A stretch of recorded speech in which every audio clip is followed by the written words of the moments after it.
Starting this kind of business takes a lot of not just hard work, but faith. And sometimes it feels like that's all you're running on, and those can be hard moments. I never really found anything that I felt called to. Yeah, I was working as a painter, and I got pretty good at it, and I was making decent money. But it's also kind of empty because at the end of the day, like, did I make the world a better place? I got a job on a farm one fall and kind of just fell in love with it. We're so close. We're so close. Look, can you take these off?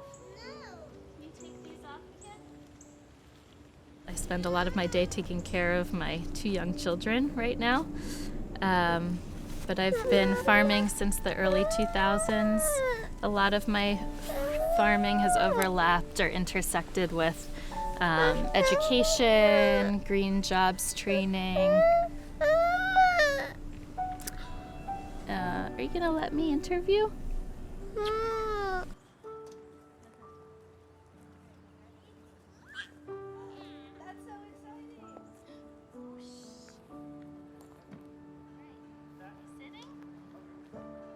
Organic, sustainable farming is important to me, but especially the way it intersects with the communities that we live in and the many ways that people are impacted by growing food and accessing healthy food.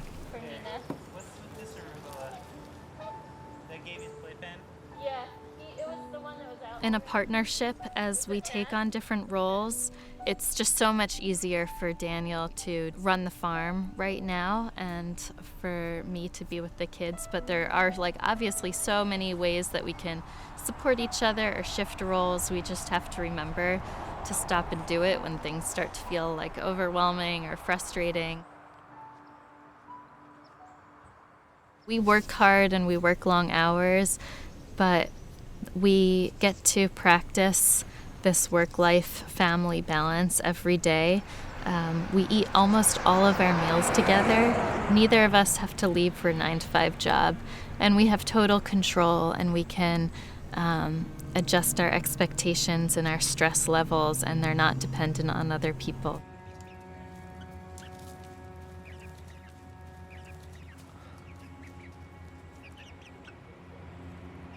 We still run the farm together. Now that we have children, we have to, divide our labor just because it's a whole another full-time job, But we make the major decisions together, what direction we're going, everything.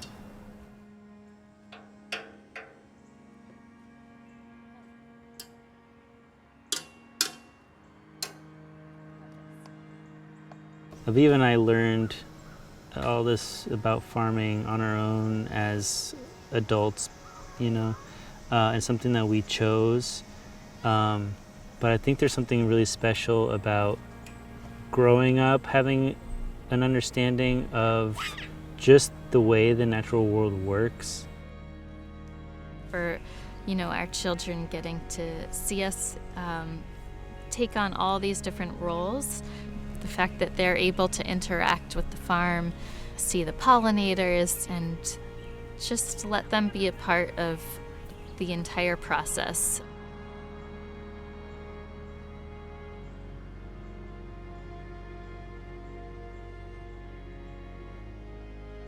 We almost got wiped out by that hurricane a few weeks ago, and that just happens every year. We have a lot of trouble with deer and turkeys eating our crops, and that is a precarious position to be in when you're depending on crops that depend on the weather and all these different things. And if you have a crop failure, you could default on your payments and even lose your land. So farming is not the most lucrative job, and I think that's why there are fewer and fewer people getting into farming. It's the average age of a farmer in the United States is 65. The younger generations are not taking it up. And it's partly because there's no money in it, you know. It's kind of like, why would I work so hard my whole life and then have nothing to show for it at the end, you know? Or it just doesn't seem worthwhile, and then you're just stuck there farming. Which, you know, sometimes I actually have that thought too. I'm like, why am I here? I'm just farming all my whole life away.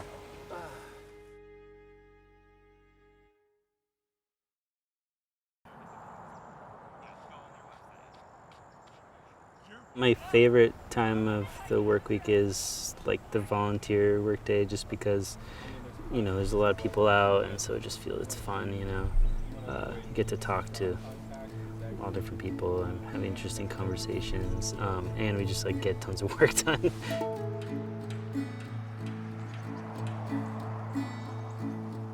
I technically am the farm apprentice, but I'm right now the only employee here, so I do a little bit of everything.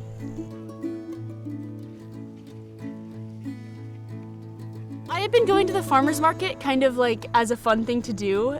We got our vegetables there sometimes, but also there was live music, it was something going on. And so I talked to Daniel and Aviva and was like, hi, are you taking volunteers? And Aviva was like, of course, like, yeah, here's our address, come out. And so I started coming, and I just kind of didn't stop.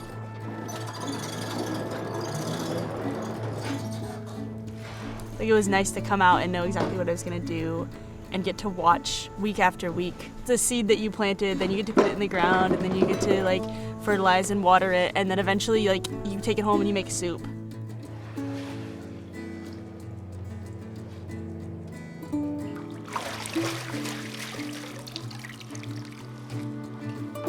There are days when I'm tired, but in general, like, I feel so lucky. I think I've been in a lot of different work situations where I did not love what I did.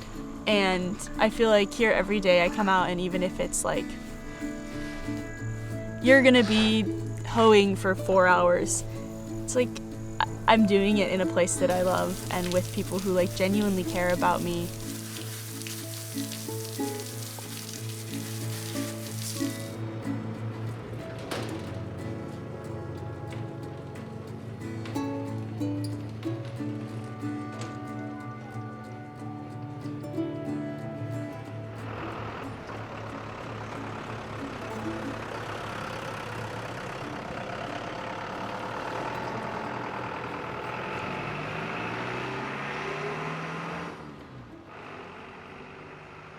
Fortunately, in Gainesville, if you bring it to the market, it pretty much sells.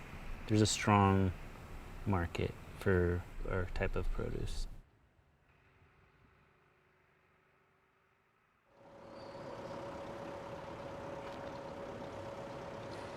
Aviva and I chose this knowing that the financial outcomes were not the main goal. Meaning it's not like this most lucrative business, but there's all of these other tangible, real benefits to it that don't have to do so much with money, but have everything to do with quality of life. There's a song for those forgotten souls who left the earth too soon. A song for every mother's son that are howling with the moon. Here's one more for the record, for you to keep in mind. The times between the highs and lows when you just need one that rhymes. So sing me a song. We couldn't do what we do without the support of the community. People can know that where their food is coming from is a place where we're actively improving the soil, and I think that a lot of people probably appreciate that. I know. That's good. Like, so bodacious. Okay. Okay, so you're 16.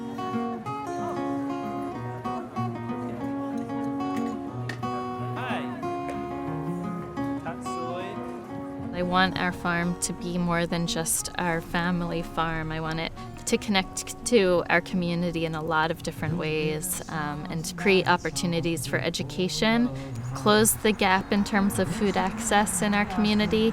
And I also just have to accept that Daniel and I only have the time and the energy to really focus on our family, our children, and in building this farm and making it sustainable and viable for us. That's folk and country blues. Age-old songs about Jesus Christ to hide behind your pews. Caroline asked me once, what's your favorite part about farming? And my answer was raising my kids, because I get to just, pop in throughout the day. Also just like having my kids like here and living on the farm and being able to experience what this is like. They're just so much more in tune with all of this than I ever was as a kid. There's just so many benefits to us living this lifestyle. I guess you could call it like a way of life.